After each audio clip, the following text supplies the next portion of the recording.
Time it is. Gotcha. Get into it. Get into it. Hi, lovelies. How we doing today? I'm okay. Mental health is important. Mental health is integral to us being able to navigate life and move on our own 2 feet and move with conviction and purpose. I had a very heavy therapy session today, so I'm not as bubbly as I normally would be, but that doesn't mean that I don't want to be here. This is where I am happy. One of the many spaces that I can automatically come to and find peace and happiness. I don't know. My turban was crooked. I don't know. Anyway, let's go ahead and get into our story. As I always say, you don't have to watch these videos when they go live. You're more than welcome to watch them in your downtime, nap time, max, relax, and chillax time, in between time, mean time, scheme time, study time, break time, CP time, anytime. Just want to hear a highly animated voice bringing you wonderful stories of magic, fantasy, science fiction, adventure, and many, many more in between. So...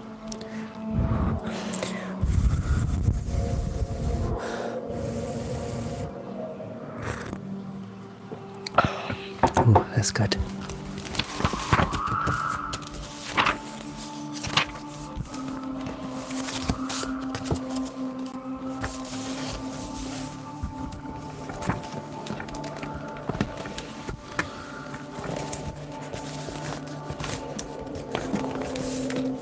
The Sign Seeker.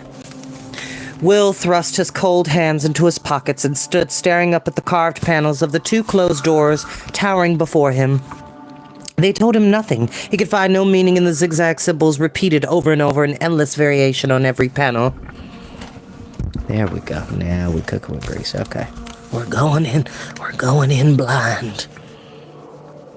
If anybody's seen Sonic the Hedgehog 3, you know what I'm talking about. Hilarious. Great movie, too. Great movie. We're going in blind. The wood of the doors was like no wood he had ever seen. It was cracked and pitted and yet polished by age, so that you could scarcely tell it was wood at all, except by a rounding here and there where someone had not quite been able to avoid leaving the trace of a knothole. If it had not been for signs like those, Will would have taken the doors to be stone. His eyes slid beyond their outline as he looked, and he saw that all around them was a quivering of things, a movement like the shaking of the air over a bonfire or over a paved road baked by a summer sun. Yet there was no difference in heat to explain it here. There were no handles on the doors. Will stretched his arms forward, with the palm of each hand flat against the wood, and he pushed. As the door swung open beneath his hands, he thought he had caught a phrase of the fleeting bell-like music again, but then it was gone, into the misty gap between memory and imagining, and he was through the door, and without a murmur of sound, the 2 huge doors swung shut behind him. And the light of the day and the world changed so that he forgot utterly what they had been. He stood now in a great hall. There was no sunlight here. Indeed, there were no real windows in the lofty stone walls, but only a series of thin slits. Between these, on both sides, hung a series of tapestries so strange and beautiful that they seemed to glow in the half-light. Will, as dazzled by the brilliant animals and flowers and birds woven or embroidered there in rich colors like sunlight-stained glass. Images leapt at him. He saw a silver unicorn, a field of red roses, a glowing golden sun. Above his head, the high vaulted beams of the roof arched up into shadow. Other shadows masked the far end of the room. He moved dreamily a few paces forward, his feet making no sound on the sheepskin rugs that covered the stone floor. And he peered ahead. All at once, sparks leapt and fire flared in the darkness, lighting up an enormous fireplace in the far wall, and he saw doors and high-backed chairs and a heavy carved table. On either side of the fireplace, 2 figures stood waiting for him, an old lady leaning on a stick and a tall man. "Welcome, Will," the old lady said, in a voice that was soft and gentle, yet rang through the vaulted hall like a treble bell. She put out one thin hand towards him, and the firelight glinted on a huge ring that rose round as a marble above her finger. She was very small, fragile as a bird, and though she was upright and alert, Will, looking at her, had an impression of immense age. He could not see her face. He paused where he stood, and unconsciously his hand crept to his belt. Then the tall figure on the either side of the fireplace moved, bent, and lighted a long taper at the fire, and coming forward to the table, began putting the taper to a ring of tall candles there. Light from the smoking yellow flame played on his face.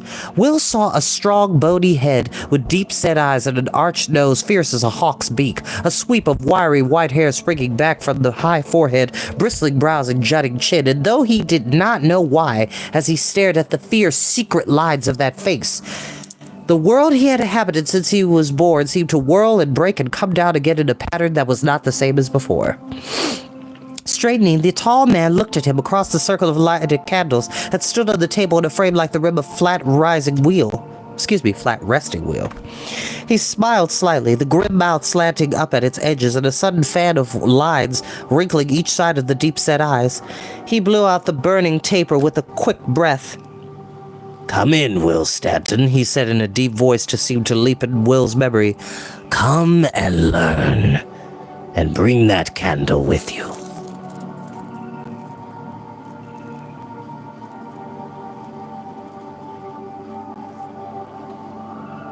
Puzzled, Will glanced around him. Close to his right hand, he found a black wrought iron stand as tall as himself, rising to 3 points. 2 of the points were tipped by a 5-pointed iron star, and the third by a candlestick holding a thick white candle.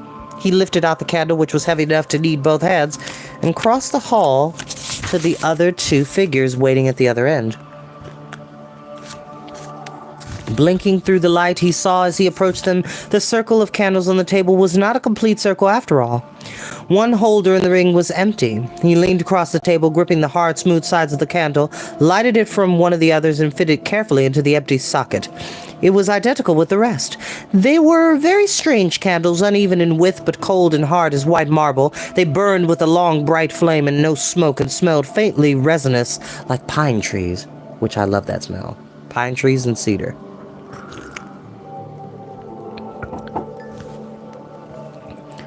It was only as he leaned back to stand upright that Will noticed the 2 crossed arms of iron inside the candlestick ring. Here again, as everywhere, was the sign. The cross within the circle, the quartered sphere. There were other sockets for candles within the frame. He saw now 2 along each arm of the cross, and 1 at the central point where they met. But these were still empty. The old lady relaxed and sat down in the high-backed chair beside the hearth. "Very good," she said comfortably in that same musical voice. "Thank you, Will." She smiled, her face folded into a cobweb of wrinkles, and Will grinned wholeheartedly back. He had no idea why he was suddenly so happy. It seemed too natural to be questioned. He sat down on a stool which was clearly waiting for him in front of the fire between the 2 chairs. "The doors," he said. "The great doors I came through. How did they just stand there on their own?" "The doors?" the lady said. Something in her voice made Will look back over his shoulder at the far wall which he had just come.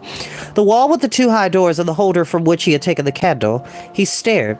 There was something wrong. The great wooden doors had vanished. The gray wall stretched blank, its mass of square stones quite featureless except for one round golden shield, alone, hanging high up and glinting dully in the light from the fire. The tall man laughed softly.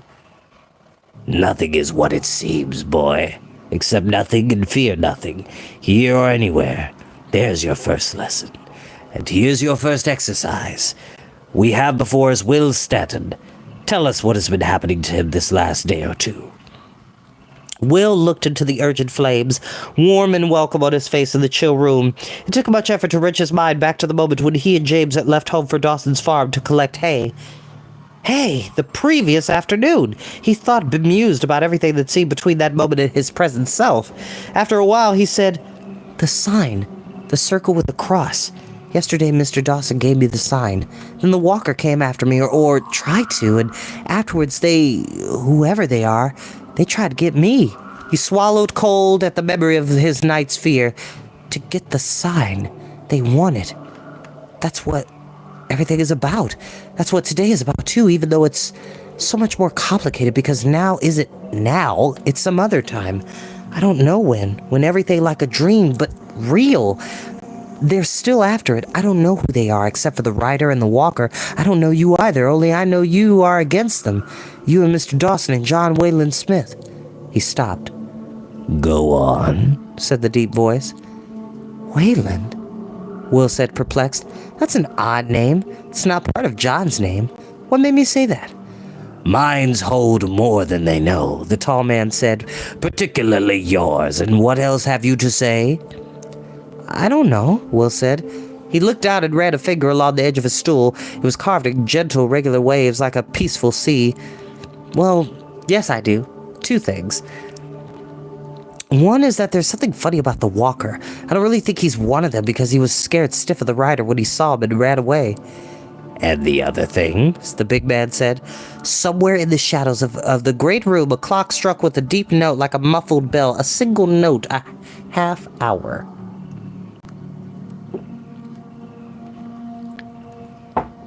The rider, Will said. When the rider saw the sign, he said, so you have one of them already. He didn't know I had it, but he had come after me, chasing me. Why? Yes, said the old lady. She was looking at him rather sadly. He was chasing you. I'm afraid the guess that is in your mind is right, Will. It isn't the sign they want most of all. It's you. The big man stood up and crossed behind Will so that he stood with one hand on the back of the old lady's chair and the other in the pocket of the dark high-necked jacket he wore. Look at me, Will, he said. Light from the burning ring of candles on the table glinted on his spring white hair and put his strange shadowed eyes into even deeper pools of shadow and darkness in the bony face. My name is Merriman. Merriman Lyon, he said. I greet you, Will Stanton. We have been waiting for you for a long time. I know you, Will said. I mean, you look... I felt... Don't I know you? In a sense, Merriman said, you and I are, shall we say, similar. We are born with the same gift and for the same high purpose. And you are in this place at this moment, Will, to begin to understand what that purpose is. But first you must be taught about the gift. Everything seemed to be running too far, too fast. I don't understand, Will said, looking at the strong, intent face in alarm. I haven't any gift. Really, I haven't. I mean, there's nothing special about me. He looked down from one to the other of them, figures alternately lit in shadow by the dancing flames of candles and fire, and he began to feel a rushing fear, a sense of being trapped. He said, it's just the things that have been happening to me, that's all. Think back. And remember some of those things, the old lady said. Today is your birthday, Midwinter Day, your 11th Midwinter's Day. Think back to yesterday, your 10th Midwinter's Eve, before you first saw the sign. Was there nothing special at all then? Nothing new? Will thought. The animals were scared of me, he said reluctantly, and the birds perhaps, but it didn't seem to mean anything at the time. And if you had a radio or a television set switched on in the house, Merriman said, it behaved oddly whenever you went near it.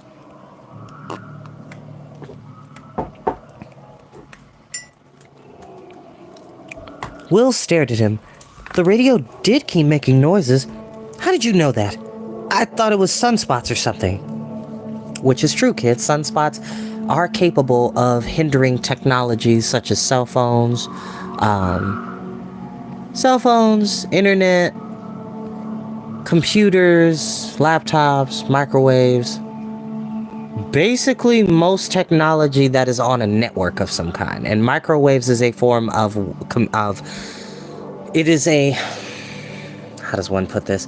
It is a wave on the light spectrum, if I'm not mistaken. There's radio waves, microwaves, sonar waves, ultraviolet rays, gamma rays, and oh, come on. I know there's one other wave, and I cannot think of it. I'll think of it later.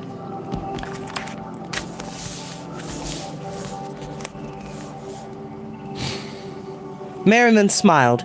In a way. Then he was somber again. Listen now. The gift I speak of It is a power that I will show you. It is the power of the old ones, who are as old as this land and older even than that. You were born to inherit it, Will, when you came to the end of your 10th year.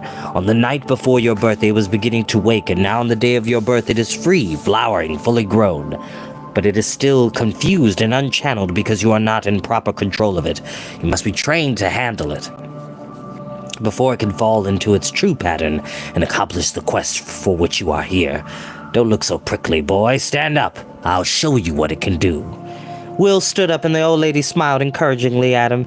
He said to her suddenly, "Who are you?" The lady, Merriman began.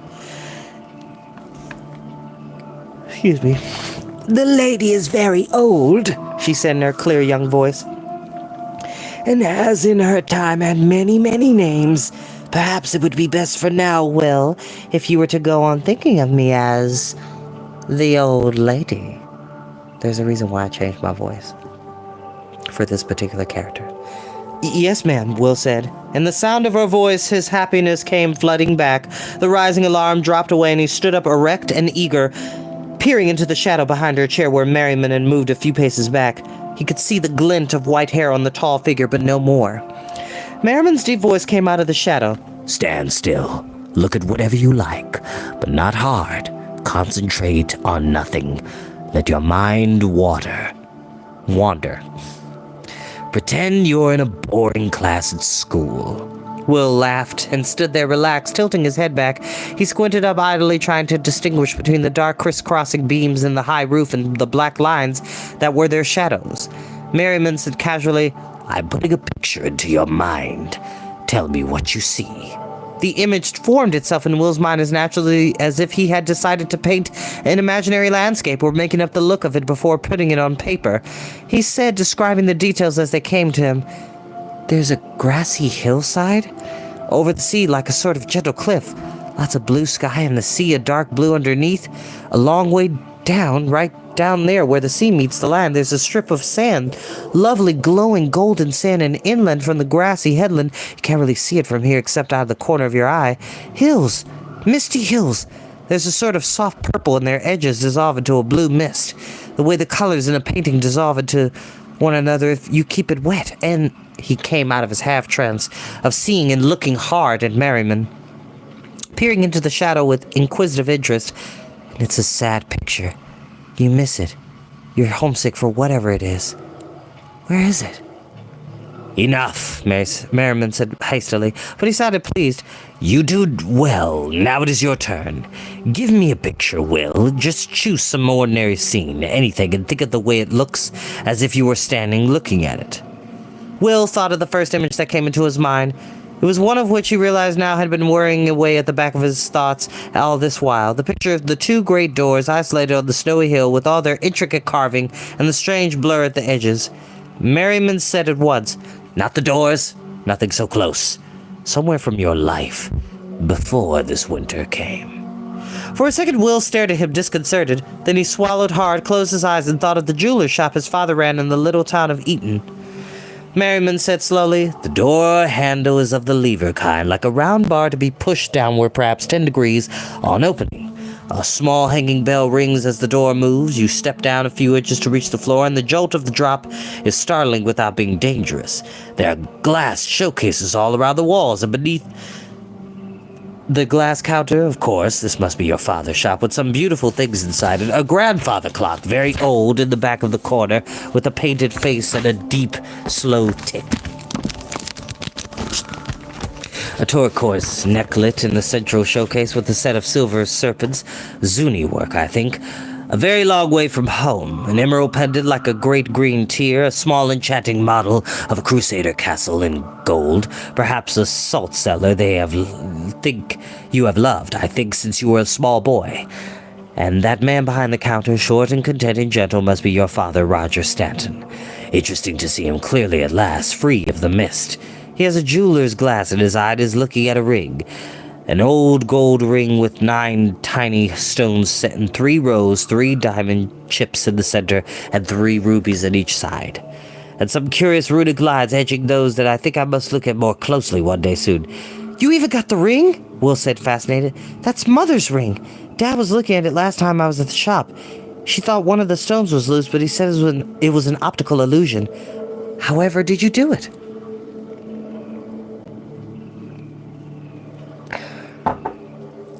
Do what? There was an ominous softness in the deep voice. Well, that's put a picture in my head, and then see the one I had there myself. Telepathy, isn't it called? It's tremendous, but an uneasiness was beginning in his mind. Very well, Merriman said patiently. I will show you in another way. There is a circle of candle flames beside you on the table, Will Stanton. Now, do you know of any possible way of putting out one of those flames other than blowing it out or dredging it with water or a snuffer or hand? No. No, there is none. But now I will tell you that you, because you are who you are, can do that simply by wishing it. For the gift that you have, this is a very small task indeed. If your mind you choose one of those flames and think of it without even looking, think of it and tell it to go out, then that flame will go out. And that is a possible thing for any normal boy to do? No, Will said unhappily. Do it, Merriman said. now. There was a sudden thick silence in the room like velvet. Will could feel them both watching. He thought desperately, I'll get out of it. I'll think of a flame, but it won't be one of those. It'll be something much bigger, something that couldn't be put out except by some tremendous impossible magic even Merriman doesn't know. He looked across the room at the light and shadow dancing side by side across the rich tapestries on the stone walls, and he thought hard in furious concentration of the image of the blazing log fire in the huge fireplace behind him. He felt the warmth of it on the back of his neck, and thought of the glowing orange heart of the big pile of logs, and the leaping yellow tongues of flame. Go out, fire, he said to it in his mind, feeling suddenly safe and free from the dangers of power, because, of course, no fire as big as that could possibly go out without a real reason. Stop burning, fire. Go out.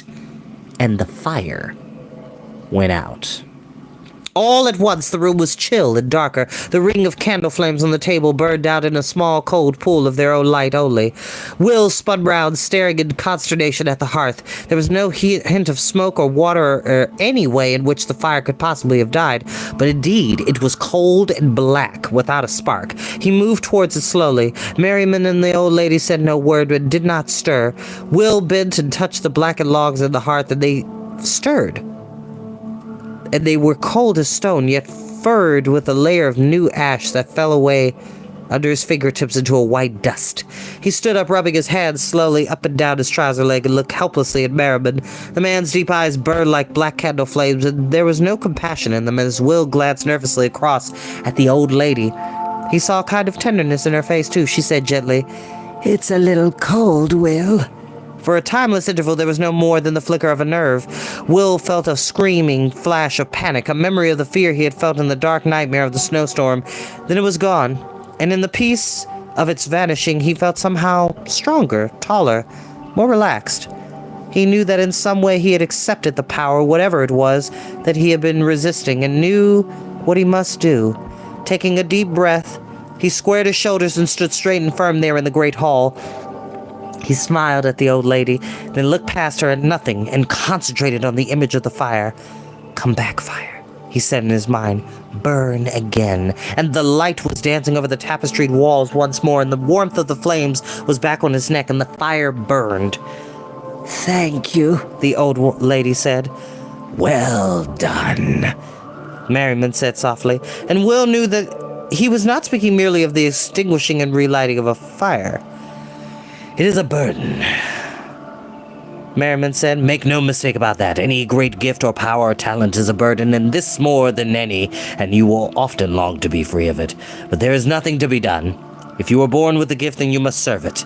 And nothing in this world were born with the gift, then you must serve it, and nothing in this world is out of it may stand in the way of that service.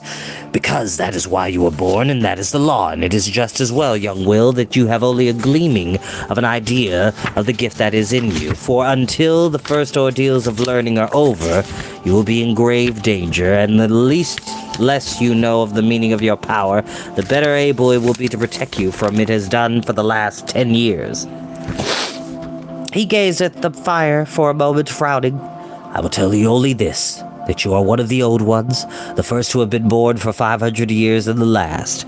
And like all such, you are bound by nature to devote yourself to the long conflict between the light and the dark. Your birth, Will, completed a circle that has been growing for 4,000 years in every oldest part of the land. The circle of the Old Ones. Now that you've come into your power, your task is to make that circle indestructible. It is your quest to find and to guard the 6 great sides of the light, made over the centuries by the Old Ones, to be joined in power only when the circle is complete. The first sign hangs on your belt already, but to find the rest will not be easy. You are the sign seeker, Will Stanton. That is your destiny, your first quest. And if you can accomplish that, you will have brought to life one of the 3 great forces that the Owas must soon turn towards vanquishing the powers of the dark, which are reaching out now steadily and stealthily all over this world. The rhythms of his voice, which had been rising and falling in an increasingly formal pattern, changed subtly into a kind of chanted battle cry. A call, Will thought suddenly, with a chill tightening his skin, to things beyond the great hall and beyond the time of the calling. For the dark is rising. The walker is abroad, the rider is riding. They have awoken, the dark is rising, and the last of the circle is to claim his own, and the circle must now all be joined. The white horse must go to the hunter, and the river take the valley. There must be fire on the mountain, fire under the stone, fire over the sea, fire to burn away the dark. For the dark is rising. He stood there tall as a tree in the shadowed room, his deep voice rising out in echo, and Will could not take his eyes from him. The dark is rising. That was exactly what he had felt last night. That was what he was beginning to feel again, a shadowy awareness of evil pricking at his fingertips and the top of his spine, but for the life of him he could not utter a word. Merriman said in a sing-song tone that came strangely from his awesome figure as if he were a child reciting. When the dark comes rising, 6 shall turn it back. 3 from the circle, 3 from the track. Wood, bronze, iron, water, fire, stone. 5 will return, and 1 will go alone. Then he swept forward out of the shadow, past the old lady, still and bright-eyed in her high-backed chair with one hand. He raised one of the thick white candles out of the burning ring, and with the other swung Will towards the towering side wall. Look well for each moment, Will, he said. The Old Ones will show themselves and remind the deepest part of you. For one thing, look at each. And with Will beside him, he strode long-legged round the hall, holding the candle aloft to get him again beside each of the hanging tapestries on the wall. Each time, as if he had commanded it, one bright image shone for an instant out of each glowing embroidered square, as bright and deep as a sunlit picture even through a window frame, and Will saw. He saw a May tree white with blossom growing with the thatched roof of a house. He saw 4 great gray standing stones on a green headland over the sea. He saw the empty-eyed grinning white skull of a horse with the single stubby broken jaw on the bony forehead and red ribbons wreathing the long jaws. He saw lightning striking a huge beech tree, and out of a flash a great burning fire on a bare hillside against a black sky, which is also very important.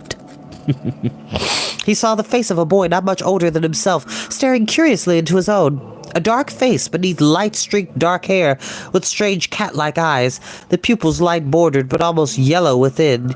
He saw a broad river in flood, and beside it a wizened old man perched on an enormous horse. As Merriman whirled with him inexorably from one picture to the next, he saw something with a flash of terror, the brightest image of all.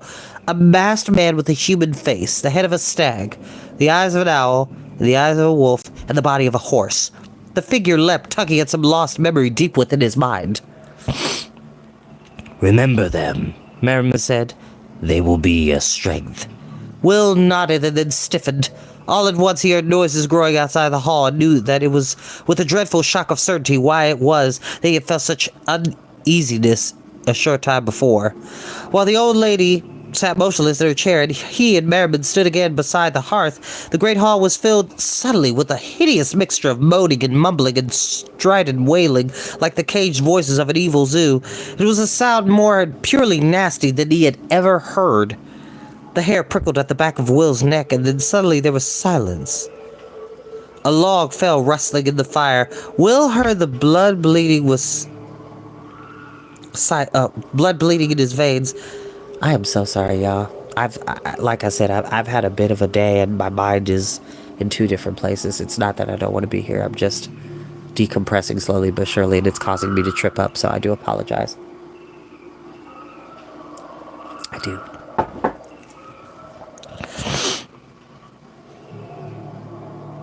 It was a sound more purely nasty than he had ever heard. The hair prickled at the back of Will's neck, and then suddenly there was silence. A log fell rustling in the fire. Will heard the blood bleeding in his veins. And into the silence a new sound came from somewhere outside, beyond the far wall, the heartbroken, beseeching whine of a forsaken dog calling in panic for help and friendliness. It sounded exactly as Rack and C, their own dogs, had sounded when they were puppies crying for comfort in the dark. Will felt himself dissolve into sympathy, and he turned instinctually towards the sound. Oh, where is it, poor thing? As he looked in the blank stone of the far wall, he saw a door take shape in it. It was not a door like the huge vanished pair by which he had entered, but far smaller. An odd, pitched little door looking totally out of place, but he knew he could open it to help the imploring dog. The animal whined again in more acute misery than before, louder, more pleading in a desperate half-howl. Will sprung impulsively forward to run to the door, then was frozen mid-step by Merriman's voice. It was soft but cold as winter stone. Wait. If you saw the shape of the poor sad dog, you would be greatly surprised, and it would be the last thing you would ever see. Incredulous, Will stood and waited. The whining died away in a last long howl. There was a silence for a moment, then all at once he heard his mother's voice from behind the door. Will! Will! Come and help me, Will! It was unmistakably her voice, but filled with an unfamiliar emotion. There was in it a note of half-controlled panic that horrified him. It came again. Will? I need you. Where are you, Will? Oh, please, Will, come and help me. And then in an unhappy break at the end like a sob. Will could not bear it. He lurched forward and ran towards the door. Merriman's voice came after him like a whiplash. Stop! But I must go. Can't you hear her? Will shouted angrily. They got my mother. I've got to help. Don't open the door! There was a hint of desperation in the deep voice that told Will through instinct that in the last resort Merriman was powerless to stop him. That is not your mother, Will, the old lady said clearly. Please, Will, his mother's voice begged. I'm coming. Will reached out to the door's heavy latch, but in his haste he stumbled and knocked against the great head-high candlestick so that his arm was jarred against his side. There was a sudden searing pain in his forearm, and he cried out and dropped to the floor, staring at the inside of his wrist where the sign of the quartered circle was burned agonizingly red into his skin. Once more the iron symbol on his belt had caught him with a ferocious bite of cold.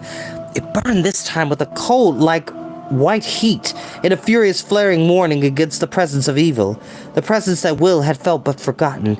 Merriman and the old lady still had not moved. Will stumbled to his feet and listened, while outside the door his mother's voice wept, then grew angry and threatened, then softened again and coaxed and cudgeled, then finally ceased, dying away in a sob that tore at him even though his mind and senses told him it was not real. And the door faded with it, melting like mist until the gray stone walls was solid and unbroken as before. Outside, the dreadful inhuman chorus of moaning and wailing began again. The old lady rose to her feet, then came across the hall, her long green dress rustling gently at every step. She took Will's hurt forearm in both her hands and put her cool right palm over it. Then she released him. The pain in Will's arm was gone, and where the red burn had been, he saw now the shiny, hairless skin that grows in which a burn has been long healed. But the shape of the scar was real, and he knew he would bear it to the end of his life. It was like a brand.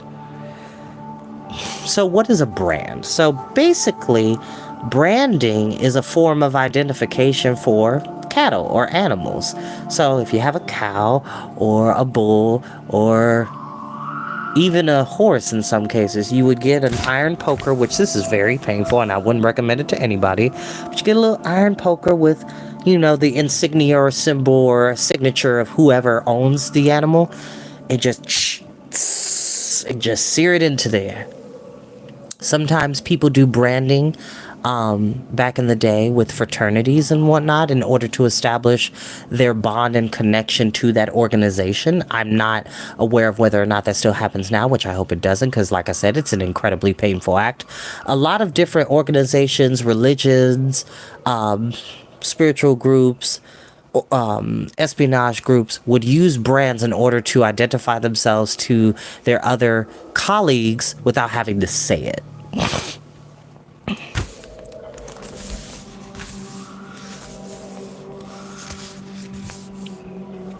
The nightmare sounds beyond the wall rose and fell in uneven waves. "I'm sorry," Will said miserably. "We are besieged, as you see," Merriman said, coming forward to join them. "They hope to gain a hold over you while you are not yet grown into your full power. And this is only the beginning of the peril, Will. Through all this midwinter season, their power will be waxing very strong, and the old magic able to keep it at a distance only on Christmas Eve, and even past Christmas it will grow, not losing its high force until the 12th day. The 12th night, which once was Christmas Day, and once before that, long ago, was the High Winter Festival for our old year." "What will happen?" Will said. "We must think only of the things that we must do," the old lady said. "And the first is to free you from "From the circle of dark power that is drawn now round this room," Merriman said, listening intently. "Be on your guard against anything. They have failed with one emotion, they would try to trap you through another next." "But it must not be fear," she said. "Remember that, Will. You will be frightened often, but never fear them. "The powers of the dark can do many things, but they cannot destroy. They cannot kill those of the light, not unless they gain a final dominion over the whole earth. And it is the task of the old ones, Your task and ours, to prevent that. So do as the task, and not let them put you into fear or despair." She went on saying more, but her voice was drowned like a rock submerged on a high tide wave, as the horrible chorus that whined and keened outside the walls rose louder, faster, and angrier, into a cacophony of screeches and unearthly laughter, shrieks of terror and cackles of mirth, howlings and roars, and Will listened, his skin crept and grew damp. As if in a dream, he heard Merriman's deep voice ring out through the dreadful noise, calling him. He could not have moved if the old lady had not taken his hand, drawing him across the room, back towards the table and the hearth. The only cave of light in the dark hall. Merriman spoke close to his ear, swift and urgent. "Stand by the circle of light. Stand with your back to the table and take our hands. It is a joining they cannot break." Will stood there, his arms spread wide, as out of sight beside him each of them took one of his hands. The light of the fire in the hearth died, and he became aware that behind the flames of the candle circle on the table had grown tall, gigantic, so high that when he tilted back his head he could see them rising far over him in a white pillar of light. There was no heat from this great tree of flame, and though it glowed with great brilliance, it cast no light beyond the wall. Will could not see the rest of the hall, not the walls near the pictures, nor any door. He could see nothing but blackness, the vast emptiness of the awful looming night. This was the dark, rising to swallow Will Stanton before he could grow strong enough to do harm. In the light from the strange candles, Will held fast to the old lady's frail fingers and Merriman's wood-hard fist. The shrieking of the dark grew to an intolerable peak, a high triumphant whinnying, and Will knew without sight that before him in the darkness the great black stallion was rearing up as it had done outside the hut in the woods, with the rider there to strike him down if the new shod hoofs did not do their work, and no white mare this time could spring from the sky to his rescue. He heard Merriman shout, "The tree of flame, Will! Strike out with the flame! As you spoke to the fire, speak to the flame and strike!" In desperate obedience, Will filled his whole mind with the picture of the great circle of tall candle flames behind him, growing like a white tree, and as he did so, he felt the minds of his two supporters doing the same, knew that the three of them together could accomplish more than he ever imagined. He felt a quick pressure in each hand from the hand holding it, and he struck forward in his mind with a column of light, lashing it out as if it were a giant whip. Over his head, there came a vast crashing flash of white light as the tall flames reared forward, and down in a bolt of lightning and a tremendous shriek from the darkness, and beyond as something, the rider, the black stallion, both fell away, out, down, endlessly down.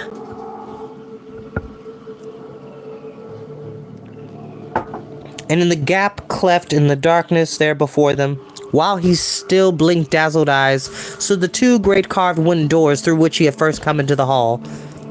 In the sudden silence, Will heard himself shout triumphantly, and he leapt forward, tugging free the hands that held his own, to run to the doors. Both Merriman and the old lady cried out in warning, but it was too late.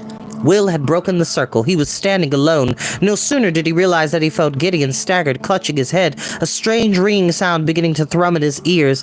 Forcing his legs to move, he lurched to the doors, leaned against them, and beat feebly on them with his fists. They did not move.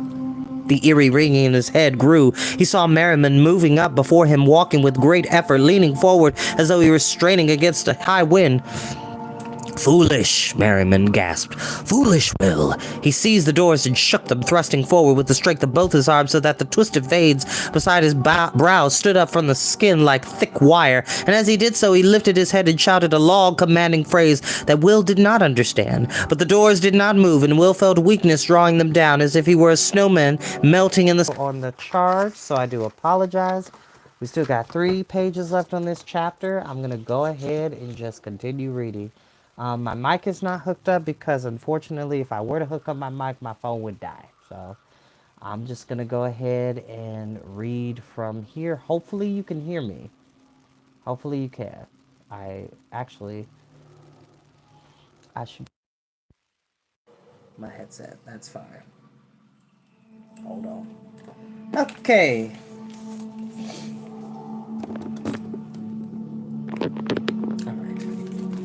Where were we?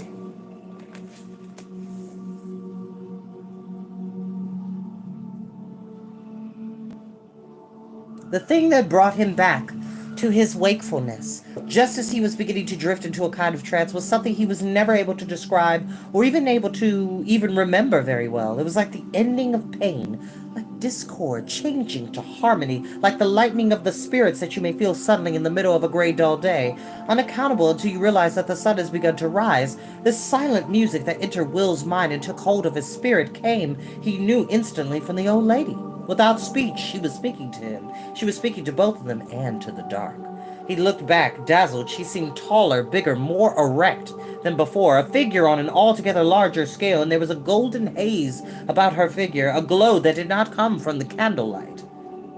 Will blinked, but he could not see clearly. It was as if he were separated from her by a veil. He heard Merriman's deep voice, gentler than he had yet heard it, but wrung with some strange, sudden unhappiness.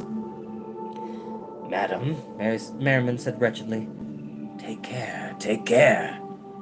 No voice replied, but Will had a feeling of benison. Then it was gone, and the tall, glowing form that was, and yet was not the old lady, moved slowly forward in the darkness, towards the doors, and for an instant Will heard again the haunting phrase of music that he could never capture in his memory, and the doors slowly opened. Outside there was a gray light, and silence, and the air was cold. Behind him, the light of the candle ring was gone, and there was only darkness. It was an uneasy, empty darkness, so that he knew the hall was no longer there, and suddenly he realized that the luminous golden figure before him was fading too, vanishing away, like smoke that grows thinner, until it cannot be seen at all. For an instant, there was a flash of rose-colored brilliance from the huge ring that had been on the old lady's hand, and then that, too, dimmed, and her bright presence faded into nothing. Will felt a desperate ache of loss, as if his whole world had been swallowed up by the dark, and he cried out. A hand touched his shoulder. Merriman was on his side. They were through the doors. Slowly the great wooden carved portal swung back behind them, long enough for Will to see clearly that they were indeed the same strange gates that had opened for him on the white, untrodden slope of the Chiltern Hill. Then at the moment that they had closed, the doors too were no longer there. He saw nothing, only the gray light of snow that reflects a gray sky. He was back in the snow-drowned woodland world into which he had walked earlier that morning. Anxiously, he swung around to Merriman. Where is she? What happened? It was too much for her. The strain was too great even for her.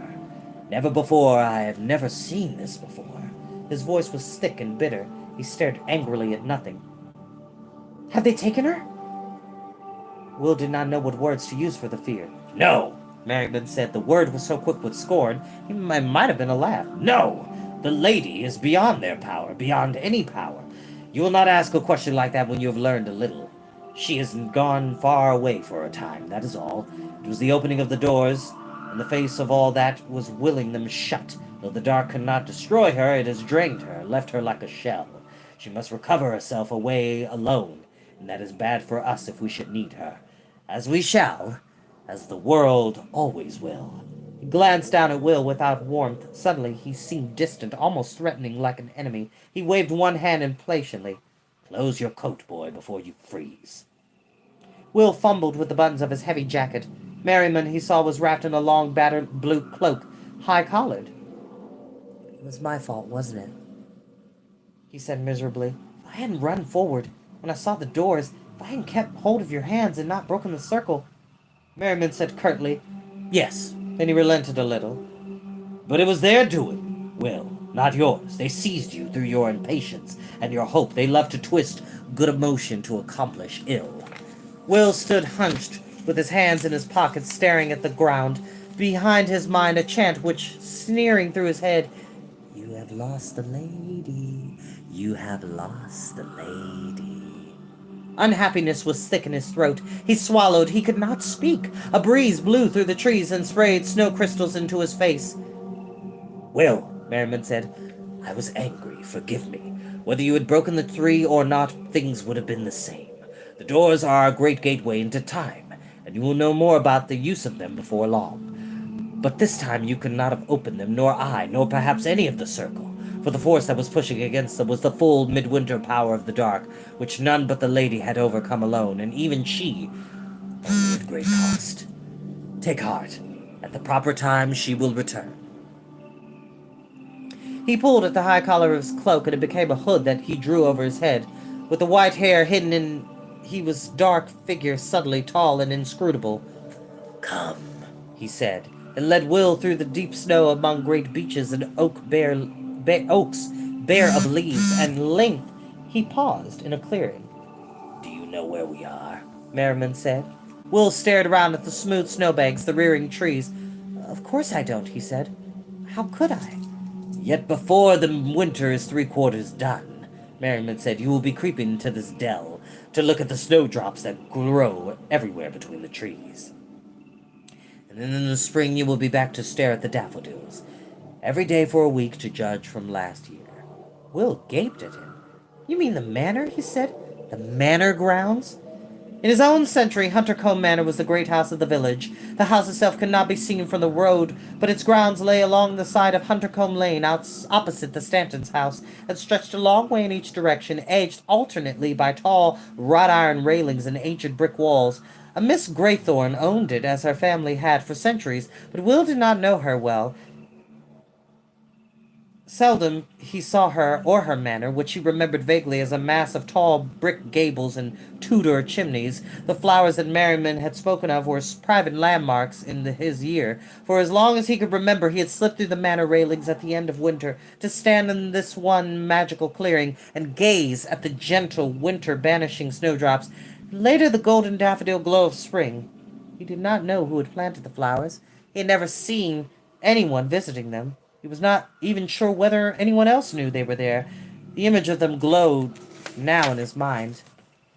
But rearing questions very soon chased out. Merriman, do you mean this clearing is here hundreds of years before I first saw it? And the Great Hall, is it a manor before the hall out of centuries ago? And the forest all around us that I came through when I saw the smith and the rider, it stretches everywhere. Does it all belong to... Merriman looked down at him and laughed. A gay laugh, suddenly without the heaviness that had been over them.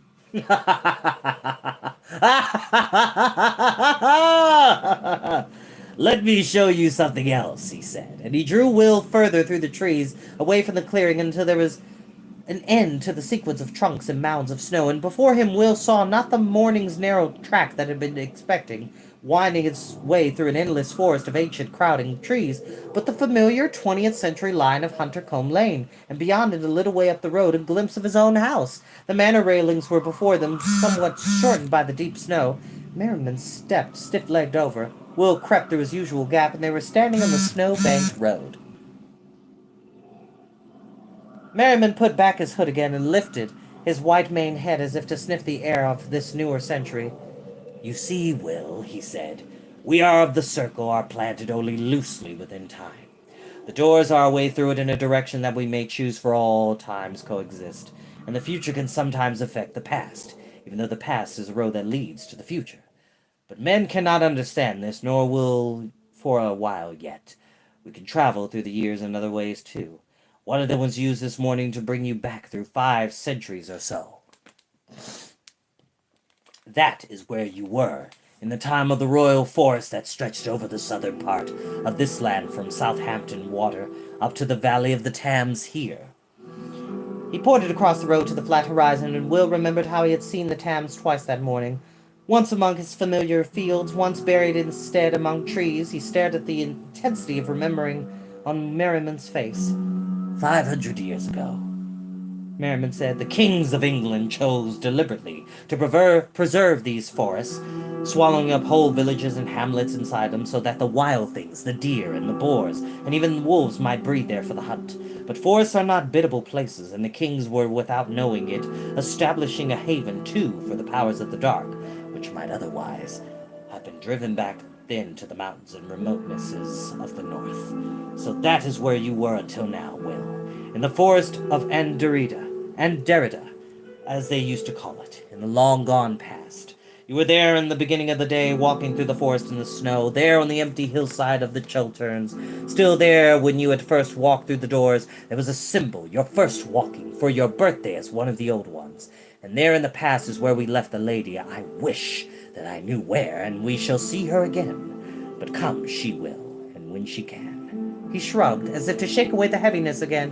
And now you can go home.